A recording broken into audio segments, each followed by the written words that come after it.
Hello, thanks for tuning in. Today we wanted to show you a inverter generator that we picked up off Amazon, and we're gonna see if it can run a 2021 Zinger travel trailer. This is a larger pull-behind trailer. It's almost 10,000 pounds. It does have a 50 amp service. This generator will only put out 30 amps though, and it claims that, and excuse the rock, that's our little serial number hider. It's 3 kW rated, 120 volts, 60 hertz, 25 amps, single phase, and I believe it has a surge of 3300. This is the newer GENMAX style. And on the front here, you're gonna have your CO alarm, your overload alarm, your low oil alarm, and your output indicator. You got an AC breaker, there's your run, start and choke. You also have an eco mode, a grounding strip, parallel kit, AC reset, some USB outputs, 2 breakers here, or 2 plugs, and 1 twist lock. So you'll have to get, we have an adapter that runs in through here and it comes through this power box and everything. You should have one of these if you have an RV. But we're gonna fire it up and see what it can run, see if it can run the AC and kind of max this thing out and see where we're at with it. So we did run through a few oil changes prior to this, and you see how dirty this oil is. This is after a first oil change. That's the second one running at about half load, and this is the third test, and this will be the third oil change before it's actually used fully on. The oil change is about every 50 hours is what it says. So it's easy to crank up. It usually starts up with 1 pull. We're gonna go ahead and get it fired up, and we're gonna run this thing at near max or as max as we can get. And as you can see down there, the fuel level is at full. So we'll have a timer going to see exactly how long this thing stays on for under a max load situation. So let's get it started. Okay, it is running, and that is the green indicator showing it is pushing power out. We did start the timer there to make sure that we can monitor everything. We're gonna go ahead and plug this twist lock in and start powering the devices on. All right, as you can see there, it is producing clean, pure sine wave power as indicated by the green light. Some RVs may need this neutral floating plug that makes it a bonded neutral, I believe they said. I believe that this took care of that because this does nothing really. So as you can see, it is running directly into the side of the trailer. No trickery there. And we're gonna come around and we're gonna go ahead and start up the outside refrigerator, and that'll be the first load that we put on. And you heard it surge. Compressor's on now. And we'll go ahead and we'll walk inside and we'll start powering on different devices and see where our breaking point is.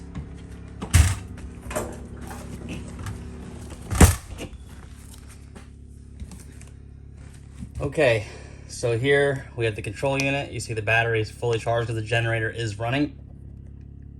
We're gonna turn all the lights on. That turned the lights on in the unit. So we have all the lights on here. We're gonna go ahead and start this AC up because, okay, we're gonna try and start up the AC. It is about 100 degrees in here, so we can check and make sure the AC is actually working. Now you kind of want to be smart with these things. Let's go ahead and just set it to 70 real quick. We're gonna put the fan on low, then turn the fan on, and just give it a second. Let the generator catch up to speed, let everything speed up. Once you feel the fan and everything running, then go ahead and just switch it to cool. And now the air conditioner is on. It is starting to blow cool air out. We're gonna drop the temperature down. Temperature's dropped down. We can go ahead and switch it to high now. And there it is. So the AC is running on the generator. Lights are still on. We're gonna go ahead and turn on the refrigerator now.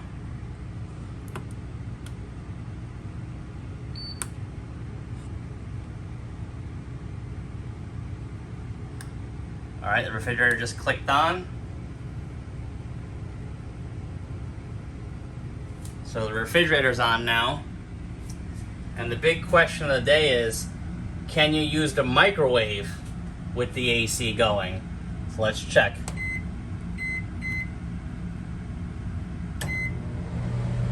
And there it is, the microwave is working, the lights are on, the refrigerator is on, the AC is on, everything is on. So the only thing that we found that you can't do with this small generator is, so we have the AC on, we have the water heat, the electric water heater on.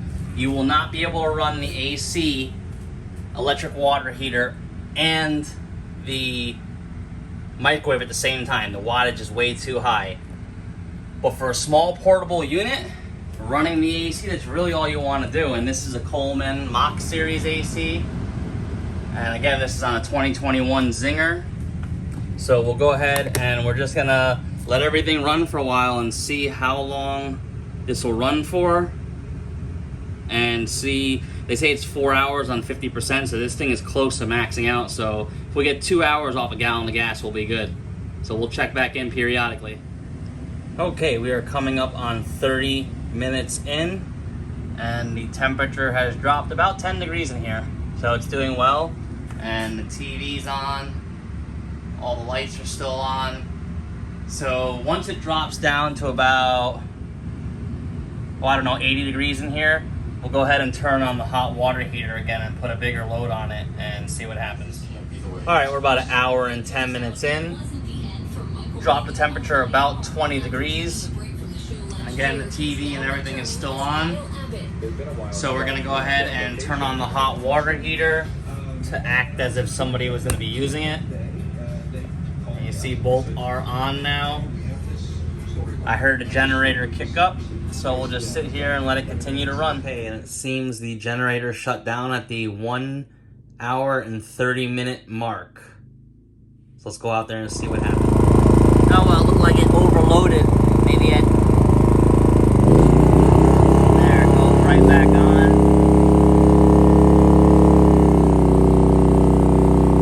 Turn the economy mode on now. Alright, the generator's still running, and it's coming down to about 80 degrees. We're an hour and a half in. As you can see, everything's still running. We think what happened was the refrigerator compressors, we've got 2 refrigerators on here, the AC with the water pump and heater being on, TV being on, lights on, kind of just caused an oversurge moment for the second. But again, the generator is an emergency use type thing, and as long as you're not running every single item in here, this will do just fine. So we'll let it continue run and see what happens.